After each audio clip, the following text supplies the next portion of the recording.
Hello guys, welcome to my channel, and this time we're gonna do a little game that I've been playing for a while. It's called World Tank Blitz. I have 2,410 battles in it, but my win rate ain't the best. But hey, don't look down on me on that.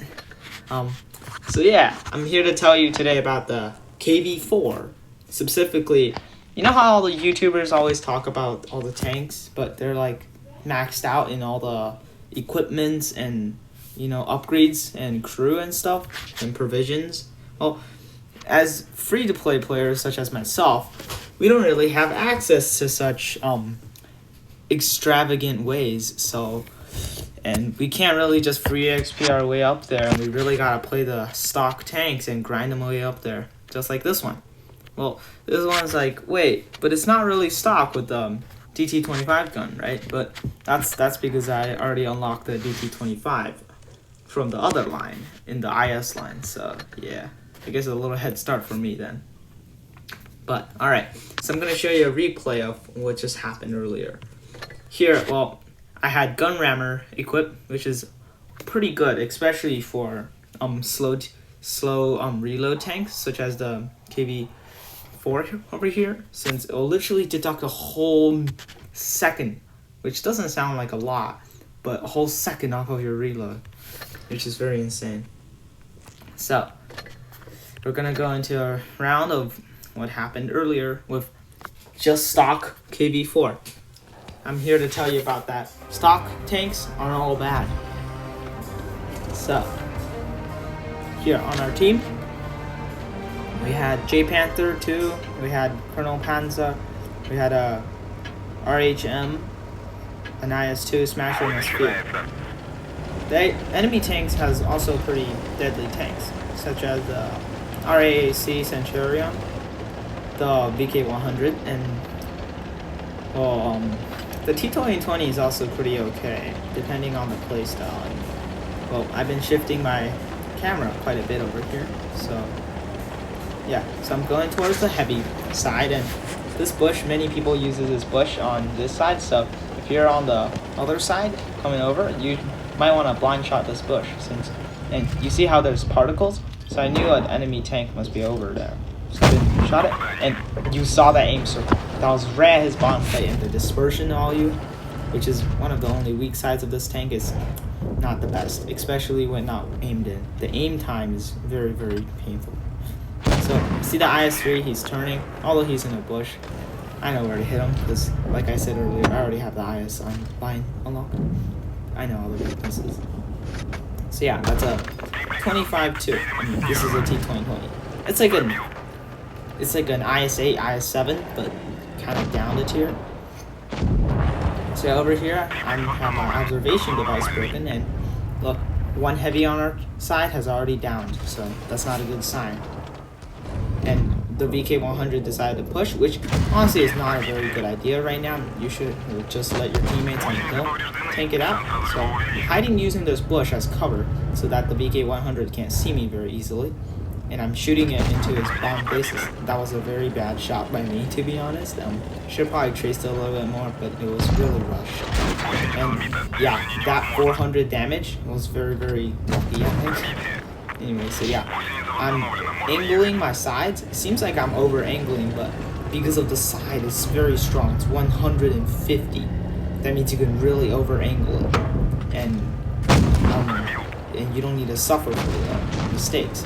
And honestly, it's a really good idea. So here the VK100 noticed that he can't really do anything against me, so he's targeting my cupola. So this is why I'm gonna give you a suggestion that you might not want to go for the better turret on the KV4, since the better turret on the KV4 has a very big cupola, which is a massive weak spot. So I use an HE shell to finish him off, and this is the other two tanks that's finally come over to push, which is very dangerous for us.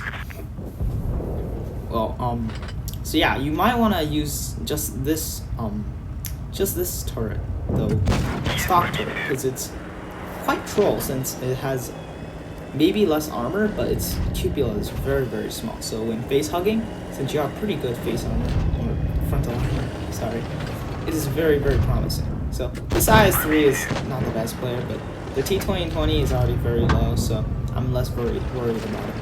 And you see how I was really stuck because the VK100 and I was jammed next to a house, so I can't actually turn. So finally did the smart thing and got out the house. So yeah, so I'm gonna use an HE shell. It's only on 99 health. Ooh, only 81. I'm so just unlucky. And look how I over-angle the sides and that he can't even shoot me. He's not even deciding to shoot me because it's just that powerful. And he tried to go for the cupola with snap and it's not the best idea for him. And here the T2020 comes and look, boom. The tracks. Ah, so unlucky. It was so close to being, I could have gotten a mastery on this round, but I only got a class 1, which is better than 90%. 95%, sorry. So yeah, at the beginning we were at a disadvantage, but look, our team successfully pushed the enemy back, and that Smasher has been chilling in the back of the game for quite a while, and I feel like it's very unfair that he got the kill on that guy, but no, just a personal opinion. And the 87, well, let's just fast forward in the end because nothing really significant happens. The Smasher walks over and the 87 is killed. So, alright, so, and let's see how I did in the KV4. The KV4 is a very great tank. As you can see, the steel wall. Because it's so powerful on the side armor and the front armor, you can really over-angle and not suffer at all. So you can really get the damage and also block a lot of damage for your team. We can see the details. The shots, hits, and penetrations. Like, that one shot was really unlucky because I turned my turret a little bit too late, so yeah.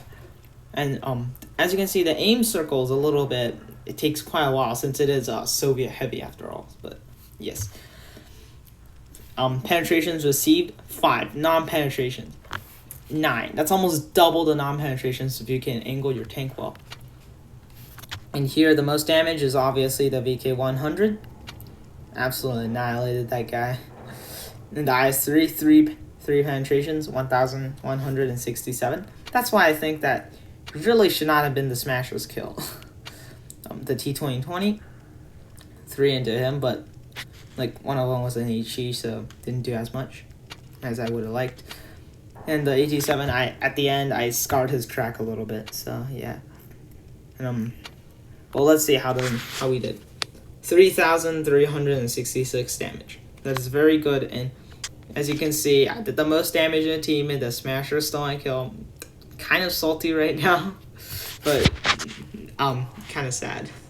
So yeah, this is a review on the KV4 and how the stock KV4 might not be as bad as you think. It is still very much manageable, and it's a pretty fairly well balanced tank. Well, I'll see you guys in the next video. Goodbye.